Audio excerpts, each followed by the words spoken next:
Hello, today I'm going to be teaching you how to find neutral spine or neutral pelvis. This is a common cue that you will hear in Pilates, and it's important to understand how to find it and what exactly is neutral spine, neutral pelvis. So let's go ahead and get started by laying down on our mat. We'll lay down on our back with our feet flat and our knees bent.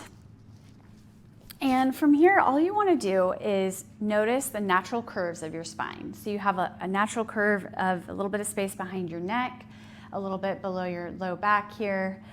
It's very small though, not a big arch in your back. You can barely put your hands underneath your low back.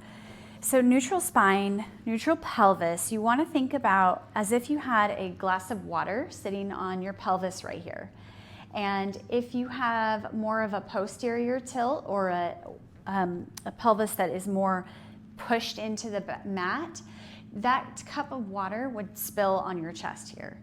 Okay, alternatively, if you had an anterior tilt, it's more of an arch in the low back here, that cup of water would spill forward.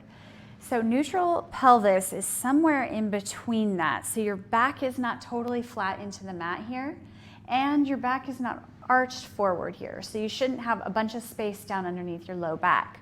Somewhere in between, and your pelvis is nice and level with the ground.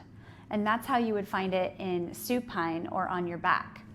Another way to find neutral spine, neutral pelvis is on all fours. When you're in an all fours position, quadruped, your pelvis is actually perpendicular to the ground here. So your hip bones are pointing straight down, your tailbone's pointing out behind you, and you have just almost a flat back here. So notice how I'm not tucked, right? This is not neutral pelvis. This is not neutral pelvis. But somewhere right in between is where you would find that neutral spine position, and when you're in an all fours position, this is where you want to start. Shoulders over wrists, hips over knees, and a nice neutral back. So hopefully that'll help you when you hear that cue in Pilates.